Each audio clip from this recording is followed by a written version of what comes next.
Many people find tenses challenging, fearing their complexity and endless rules. There are basically 12 English tenses in total, but don't be overwhelmed. In this video, we'll show you how to remember the basic usage of these tenses. It's going to be super easy, so let's get started. Tenses in English consist of two parts, a time and an aspect. There are 3 times in total: past, present, and future. As for an aspect, it gives extra information to the verb's meaning. It can tell us whether an action happens once or repeatedly, is completed or continuing. I'd say there are 4 aspects: simple, continuous, perfect, and perfect continuous. All of them can be used in the past, present, and future. When combining the times and aspects, we can get the 12 tenses.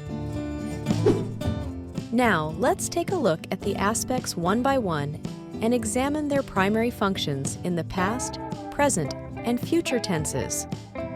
While we'll be covering the primary functions, keep in mind that there are additional functions associated with each tense.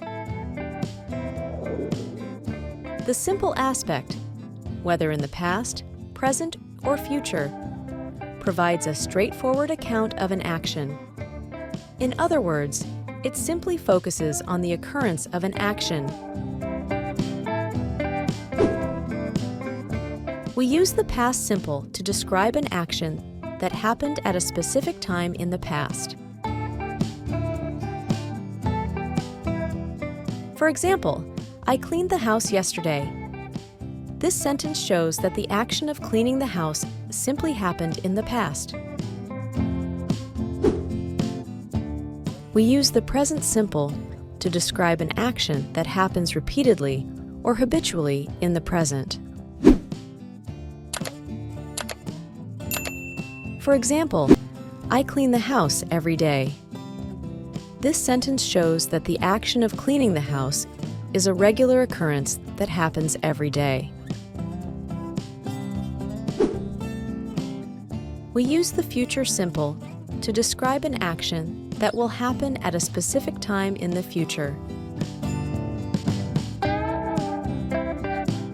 For example, I will clean the house tomorrow. This sentence shows that the action of cleaning the house will simply happen in the future.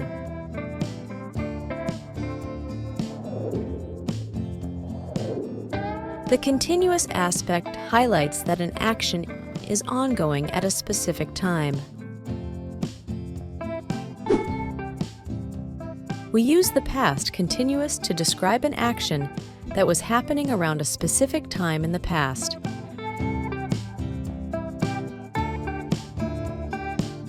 For example, I was cleaning the house at 7 last night. At 7 last night is a specific moment in the past, and the action of cleaning the house is the continuous action that was happening at that time. We use the present continuous to describe an action that is happening right now. For example, I am cleaning the house now. The action of cleaning the house started some moments ago, is still ongoing, and is likely to continue for some time. What the sentence highlights is that the continuous action of cleaning the house is happening right now. We use the future continuous to describe an action that will be happening at a specific time in the future.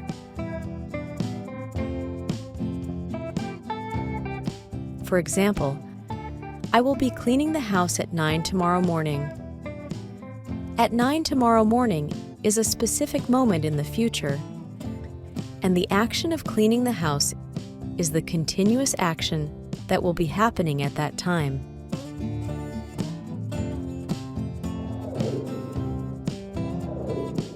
The perfect aspect focuses on the completion of an action before another action or a specific point in time. We use the past perfect to describe an action that was completed before another past action or a certain moment in the past. For example, I had cleaned the house before my friends arrived. There are two past actions. I cleaned the house and my friends arrived. I cleaned the house is the earlier action, and my friends arrived is the later action. We use the past perfect to show the earlier action. The example sentence highlights that the action of cleaning happened and was completed before the arrival of my friends.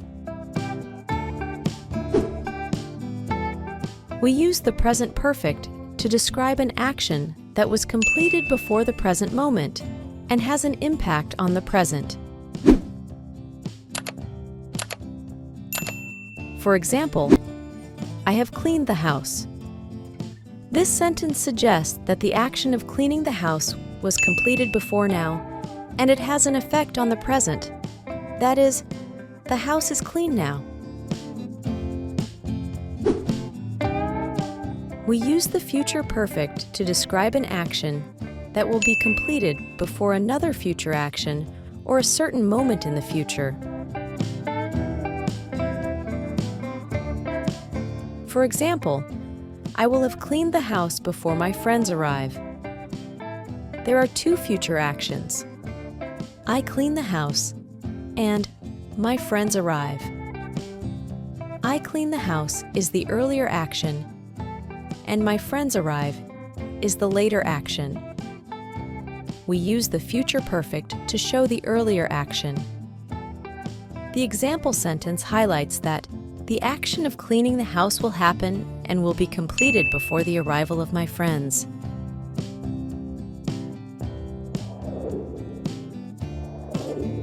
The perfect continuous aspect highlights that an action is ongoing up to another action or a specific point in time. We use the past perfect continuous to describe an action that started in the past and continued up to another past action or a certain moment in the past.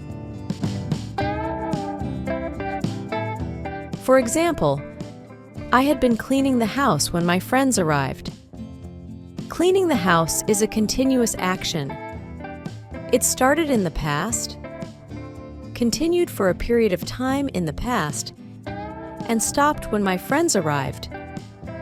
This sentence emphasizes the continuous action of cleaning the house until the moment of my friends' arrival. We use the present perfect continuous to describe an action that started in the past and continued up to the present moment, or is still ongoing in the present. For example, I have been cleaning the house for 2 hours. Again, the action of cleaning is a continuous action. It started in the past and has continued until now.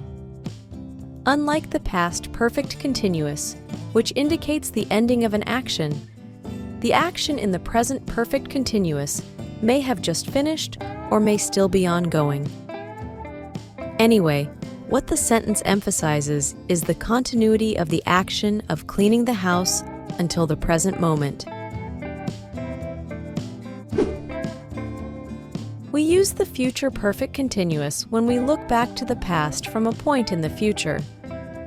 We use it to describe an action that will be ongoing up to another future action or a certain moment in the future. It is possible for the action to begin in the past, present, or future.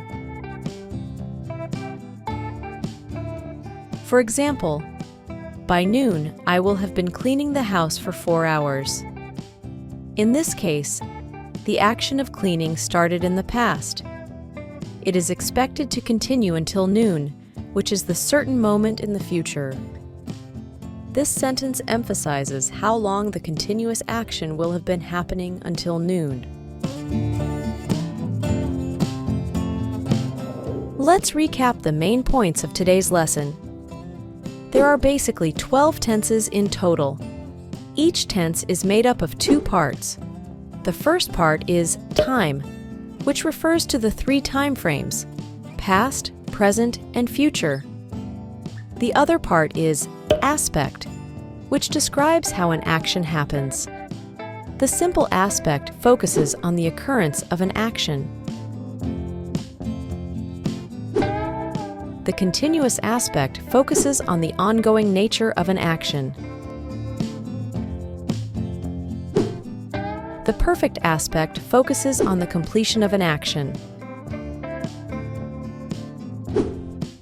The perfect continuous aspect focuses on the ongoing nature of an action up to a certain point in time. By understanding these combinations, you'll be able to grasp the fundamental usage of the 12 tenses easily. If you like our video, please give it a thumbs up, leave a comment, and share it with your friends. Don't forget to subscribe to our channel. See you next time.